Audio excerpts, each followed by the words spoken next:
ഞാൻ പലപ്പോഴും കഴിക്കാറുള്ള ഒരു കുൽഫി സ്പോട്ട് ഞാൻ നിങ്ങൾക്ക് പരിചയപ്പെടുത്തി കേട്ടോ. അവിടെ കുൽഫി മാത്രമല്ല വേറെ പലതുണ്ട്, പക്ഷേ ഞാൻ ഏറ്റവും കൂടുതൽ അവിടുന്ന് കഴിച്ചിട്ടുണ്ടാവുക കുൽഫിയാണ്. വീഡിയോ കാണാം. ഈ മാസം ഷൂട്ട് ചെയ്യാനുള്ള ഒരു ഇവൻറ്റിൻ്റെ ഒരു മീറ്റിംഗ് ഉണ്ടായിരുന്നു. അപ്പോൾ അതിന് വേണ്ടിയിട്ട് വക്രയിൽ പോയതായിരുന്നു. അപ്പോഴാണ് ഒരു കുൽഫി കഴിക്കണം എന്നൊരു ആഗ്രഹം തോന്നിയത്. നേരെ പോയത് ബ്രൂക്സിലോട്ടാണ്.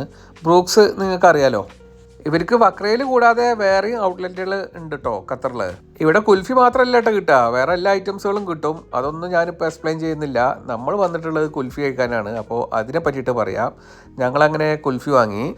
ഞാൻ ഈ കുൽഫിനെ പറ്റിയിട്ട് ഭയങ്കരമായിട്ട് ഇങ്ങനെ പറയേണ്ട ആവശ്യമൊന്നുമില്ല. എല്ലാവർക്കും അറിയാം ബ്രൂക്സിലെ കുൽഫിനെ പറ്റിയിട്ട്. കുൽഫി ലവർ ആണെങ്കിൽ നിങ്ങൾ എന്തായാലും കഴിച്ചിട്ടുണ്ടാവും. നിങ്ങൾക്ക് കഴിച്ചിട്ടില്ലെങ്കിൽ നിങ്ങൾ എന്തായാലും ഒന്ന് ട്രൈ ചെയ്ത് നോക്കണം കേട്ടോ. അടിപൊളിയാടോ, നല്ല രസമാണ്. എന്താ പറയുക, ഒരു റിച്ച് ഫ്ലേവർ എന്നൊക്കെ പറയുമല്ലോ, ആ ഒരു സംഭവമാണ്. അത് രസമായിട്ട് കഴിക്കാം, നല്ല അടിപൊളിയാണ്. അൻഫസും കഴിച്ചിരുന്നു, അൻഫസിനും ഇഷ്ടമായിട്ടുണ്ട്. ഞങ്ങൾ പലപ്പോഴായിട്ട് വന്ന് കഴിക്കാറുള്ളതാണ്. ഇതിൽ പ്രത്യേകിച്ചൊരു അത്ഭുതമായിട്ടൊന്നും പറയാനൊന്നുമില്ല. നിങ്ങളൊരു കുൽഫി ലവർ ആണെങ്കിൽ എന്തായാലും ഈ സ്പോട്ട് നിങ്ങൾക്ക് അറിയുന്നുണ്ടാവും. ഇനിയിപ്പോൾ അറിയാത്തവരാണെങ്കിൽ എന്തായാലും പോയിട്ടൊന്ന് ട്രൈ ചെയ്തോട്ടോ, വർത്താണ്, ഞാൻ കരുതി.